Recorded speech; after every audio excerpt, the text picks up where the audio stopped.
네, 안녕하세요. 고승은입니다. 더 활기차게 말씀드릴 수 있도록 더 노력하겠습니다. 현실 정치에 참여하겠다고 선언한 조국 전 법무부 장관이 가칭 조국신당을 꾸리며 공식 출범에 돌입했습니다. 조국 전 장관은 창당 선언문과 기자회견 등을 통해 윤석열 정권 조기 종식과 새로운 제7공화국 건설을 위해 행동하는 정당을 만들고자 한다라고 강조했습니다. 조국신당은 15일 서울 동작구 아트나인 인라인에서 창당준비위원회 출범식을 열었으며 공동 창당준비위원장으로 은우군 김호범 교수, 강미숙 작가 등 3인을, 인재영입위원장에는 조국 전 장관을 선출했습니다. 조국 전 장관은 진보 성향이 분명한 원내제 3당의 역할이 중요하다. 압도적 의석을 가지고 의안 통과를 시키기 위해서 위장탈당이라는 오명까지 써야 했던 21대 국회를 기억해야 한다라며 보다 진보적인 강소정당, 제대로 캐스팅보트 역할을 할 수 있는 당당한 원내 제3당이 될 것이라고 밝혔습니다. 조국 전 장관은 총선과 관련해 국민 여러분께서 지역구 외의 비례대표 선거도 민주당과 연합하라 하시면 그리 노력하겠다라며 반대로 국민들께서 지역구에서 정확한 1대1 정권심판 구도를 만들고 비례에서 경쟁하라 하시면 그리 또 따르겠다라고 했습니다. 즉 민주당과 연대할 가능성을 열어둔 것입니다. 그러면서 인재영입에 대해선 국민께 신의를 지키는 사람, 국민과 약속을 지키는 사람, 동지들의 등에 칼을 꽂지 않는 사람, 그런 좋은 분을 모셔오겠다라고 밝혔습니다. 직권남용, 그리고 업무방해 등의 혐의로 재판에 넘겨진 조국 전 장관은 지난 8일 2심에서 1심과 마찬가지로 징역 2년을 선고받았습니다. 그로부터 나흘 뒤인 지난 12일 봉하마을을 찾아 노무현 전 대통령 묘역을 참배하고 평산마을도 찾아 문재인 전 대통령을 만났습니다. 그리고 다음 날인 13일 부산에서 신당 창당을 선언한 바 있습니다. 이 같은 조국 신당 창당에 대해 윤석열의 난을 사실상 홀로 진압하려 했던 추미애 전 법무부 장관은 14일 박시영TV에 출연해 저는 남 얘기 듣지 말고 내 속에서 오장육부가 꿈틀거리면 참지 말고 하세요. 누구 얘기 들을 거 없습니다. 이렇게 조언했었다라며 자기 주도적인 판단을 하라 이거다. 그리고 학교로 갈 수도 없고 본인이 하고 싶은 얘기를 제대로 못하고 있도록 꽉 막혔잖나. 뭐하면 사법 시스템을 부정하느냐. 도로 뒤집어 씌우니까 선상 정치인이 되어서 얘기할 수밖에 없구나. 정치를 하고 싶으면 하셔라는 입장이었다라고 밝혔습니다. 추미애 전 장관은 출발 야채를 이미 하셨기 때문에 잘 됐으면 싶다면서도 다만 하나 좀 당부드리고 싶은 건 자기주도적으로 정치하세요라는 입장과 연장선상인데 어떻게 보면 조중동이 친문 비문 가리고 친명 비명 가르고 친문 친명 가르고 하잖나. 굳이 대통령 찾아뵙고 피차 곤란하게 할 필요는 없다라고 했습니다. 추미애 전 장관은 혼자 출발하는 것이라며 친문에 엎이지 말라고 조언했습니다. 추미애 전 장관은 지난 정권에서 호가호위했던 세력들이 당에서 혁신 노력은 안 하고 해야 할 시대 과제는 열심히 안 한 채로 친문파리해서 그걸 명함으로 세를 벌려서 정치하려는 게 민주당의 나쁜 버릇이라며 저는 이재명도 그렇게 하지 않길 바란다라고 조언했습니다. 추미애 전 장관은 정말 혁신 얘기했으면 자기 자신도 기득권을 주장하는 세력들과 멀리하면서 제대로 전공법을 하길 바란다라며 조국 장관도 그냥 친문이 또 이용할 수도 있는 거다. 그렇기 때문에 경계해가면서 그런 빌미도 주지 말고 정직하게 가도 얼마든지 자기 역량을 발휘할 수 있고 인정받을 수 있으며 그랬으면 좋겠다라고 했습니다. 실제 많은 민주당 지지층 사이에선 조국 신당 지지하는 분위기가 보입니다. 지역구는 민주당이 주더라도 비례는 조국 신당에 주자는 그런 목소리가 있습니다. 이는 조국과 그 일가가 윤석열 검찰에 당했던 일에 대한 연민과 동정심에서 비롯된 거라고 해석합니다. 조국, 정경심, 조민씨의 책이 금세 베스트셀러까지 오르고 조민씨의 유튜브 역시 구독자가 40만 넘은 걸 보면 말이죠. 그러나 추미애 전 장관의 우려대로 조국이 친문과 멀리할 수 있을지는 분명 의문을 가질 수밖에 없습니다. 신당 창당 지점 평산마을을 찾아가 문재인 전 대통령을 만난 걸 보면 말입니다. 또 그의 신당 창당에 관련한 리스크들이 상당히 많이 보이는 것이 현실입니다. 그가 정치적으로 검증된 것이 없다는 점을 비롯해 당장 떠오르는 리스크가 많아 보입니다. 그에 대한 동정심과 그가 가지고 있는 정치력은 별개로 봐야 하는 것이 아닌가요? 첫째로 조국은 지금까지 이낙연이나 노영민, 임종석 등 친문 세력을 공개 비판하는 것을 본 적이 없습니다. 친문 세력들은 조국이 윤석열 검찰에 의해 난도질을 당할 때 강 건너 불구경하며 몸을 사리거나 도리어 윤석열을 키워주는 행위를 해왔습니다. 그리고 문재인은 윤석열을 문재인 정부의 검찰총장이라고 감싸면서도 가족 친척이 전부 공격당한 조국은 한 달여 만에 해임시켰고 윤석열을 정확한 사유를 들어 징계한 추미애 역시 본인의 손으로 해임시켰습니다. 조국은 문재인 정부의 대표적 피해자라고 할 수 있는데 창당 직전 문재인을 찾아가는 것을 보면 여전히 문재인과 친문 세력 그늘 아래 있다는 것을 증명하는 것밖에 안 되겠지요. 두 번째로 조국은 문재인 정부의 각종 실패 사례들에 대해 반성문 쓰는 것을 역시 본 적이 없습니다. 실제 현재 중도 무당층이 윤석열과 국힘을 싫어하면서도 민주당에게 마음을 주지 않는 것은 문재인 정부와 과거 민주당의 각종 실패와 무능함 때문이라 하겠습니다. 지난 대선 당시 묻지마 정권 심판론이 그렇게 높았던, 그래서 이재명 대표가 불리할 수밖에 없었던 이유가 여기 있습니다. 문재인 정부가 남북관계를 비롯한 외교 잘했다, 코로나 방역 잘했다, 정권 말기 지지율이 40%였다 등을 친문 세력들이 계속 추억거리를 내세우며 윤석열 정부와 대비시키려 하고 있지만 정작 정권의 최대 과제였던 개혁이나 적폐청산은 결과물이 없지 않습니까?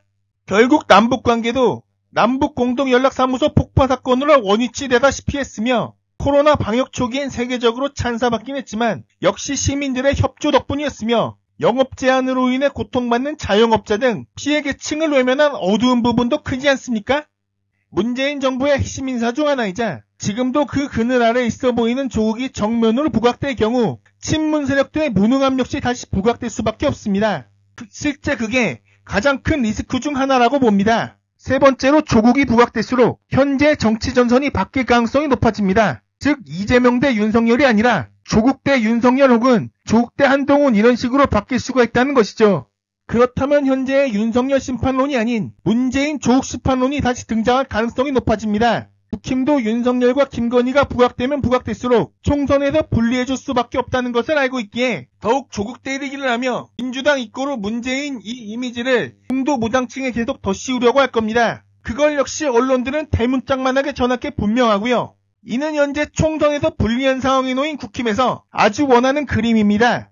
네 번째로 지금 온라인 커뮤니티 등에서 일어나는 상황을 보듯 민주당 지지층을 분열시킬 가능성이 높아집니다. 사실 조국신당이 현재 민주당 지지층 아니면 가져올 만한 표는 거의 안 보이는 게 현실입니다. 국힘 지지층은 물론 중도 무당층에서도 가져올 만한 표는 거의 없습니다. 현재 조국의 이미지는 그들에게 분명 나쁜 것이 현실입니다. 즉 조국신당이 정치의 필수 요소라고 할 수 있는 외연 확장에 도움이 되진 않습니다. 다섯 번째로 여기에 조국의 정치력은 전혀 검증된 것이 없습니다. 청와대 민정수석과 법무부 장관을 하면서 어떠한 공적인 성과를 남겼는지도 의문이고요. 청와대 민정수석은 검찰, 경찰, 국정원, 감사원, 국세청 등 5대 사정기관의 컨트롤 타업격으로 꼽힙니다. 또 정부의 인사검증까지 담당하는 기관이기도 했습니다. 민정수석은 청와대 수석들 중 최고 실세자리로 꼽히며 어찌 보면 비서실장보다도 권한이 더 강하다고 불릴 정도입니다. 조국은 문재인 정부 초기 청와대 민정수석을 약 2년가량 맡았습니다. 즉 청와대 실세 자리에 오랜 기간 있었으면서 무슨 공적인 성과를 냈는지 묻고 싶어집니다. 당시 그가 검찰을 비롯한 사정기관 개혁에 있어 어떤 성과를 낸 것이 있었나요? 그렇게 막강한 권한이 쥐어졌을 때도 하지 못했던 개혁과제를 국회의원이 됐다고 할 수 있을까요? 여기에 조국 일가가 윤석열 검찰에게 멸문주화식 사냥당한 것은 안타까운 일이지만 법무부 장관의 임무가 무엇입니까? 자기 수하에 있는 검찰총장을 컨트롤하는 것입니다. 그러나 조국은 자신의 부합격이라고 할 수 있는 검찰총장을 제어하긴커녕 반격 한번 못해보고 그대로 자리에서 내려야만 했습니다. 당시 그가 전투력을 보여준 적이 있었는지요? 특히 법무부 장관 인사청문회 때 김진태가 자신이 제출한 가족관계 증명서를 찢어버릴 때 왜 한마디 제대로 못했는지요? 저 같으면 인사청문회고 나발이고 내 가족을 모욕한 김진태를 즉시 거의 죽을 정도로 두들겨 팼을 겁니다. 여섯 번째로 조국은 1심, 2심에서 모두 징역 2년을 선고받은 상황이라 진짜 사법 리스크가 매우 높은 상황입니다. 대법원에선 기존 판결에서 제시한 법리가 맞는지만을 판단하기에 1, 2심 모두 유죄의 경우 대법원에서 뒤집혀 파기환송될 가능성은 상당히 낮습니다. 즉 대법원 판결 이후 옥중에 들어갈 가능성이 높으며 그럴 경우 당의 구심점이 사라진 조국신당은 좌초될 가능성 역시 높아질 수밖에 없습니다. 일곱 번째로 현재의 신당 창당 및 총선 출마가 개인과 가족의 명예회복인지 진짜 자신을 내던져 공적인 일을 이루고자 함인지 불명확해 보인다는 점입니다. 조국 일가가 검찰에 기소된 범죄 혐의들은 공적인 일을 수행하다 받은 것이 아닌 사적인 문제들이었습니다. 대장동 일당으로부터 개발 이익을 환수해 성남 시민에게 돌려준 이재명처럼 공적 업무를 수행하다 재판에 걸린 것이 아니라는 점입니다. 분명 조국 일가가 윤석열 검찰에 지나치게 털리고 심하게 고초를 겪은 것은 사실이며 안타깝게 생각하지만 말이죠. 특히 조국은 지난 14일 광주를 찾아 5.18 묘역을 참배하며 저와 제 가족, 함께했던 주변 분들이 죽음 같은 수사의 대상이 되면서 뒤늦게 그 고통과 분노를 피부로 몸으로 이해하게 됐다라고 한 바 있습니다. 전두환 쿠데타 세력과 정면으로 맞서 싸우다 목숨을 잃은 광주 시민들과 공적인 일이라기보단 사적인 일로 고통을 겪은 본인의 가족들을 비유하는 것은 적절치 않다는 비판이 나올 만한 이유입니다.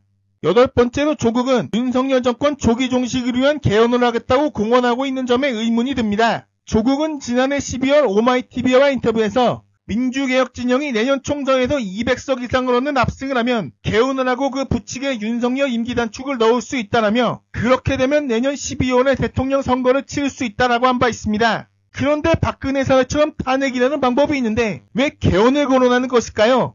조국은 이에 대해 200석이 있다고 하더라도 탄핵이 헌법재판소에서 결정될 가능성은 그렇게 희망적이지 않다라며 헌법재판관들의 성향을 거론했습니다. 그러나 윤석열이 힘이 빠지게 되면 검찰이나 헌법재판관들도 반기드는 것은 순식간 아닐까요?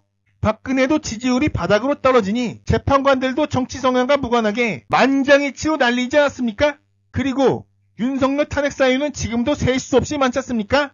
조국이 말하는 개헌의 방식이 시민들이 우려하는, 즉 국회의원들에게 더 많은 권한을 몰아주는 내각제 방식으로의 개헌이 아닌지 의심 가질 만한 부분입니다.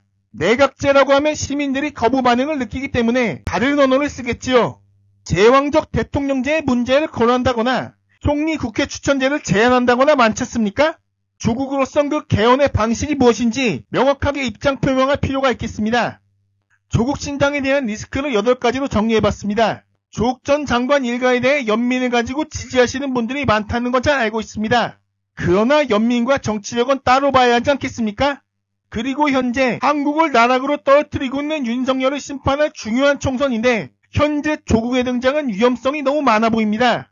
조국이 신당 창당 선언을 했으니 이 리스크들만큼은 최대한 피해갔으면 좋겠습니다.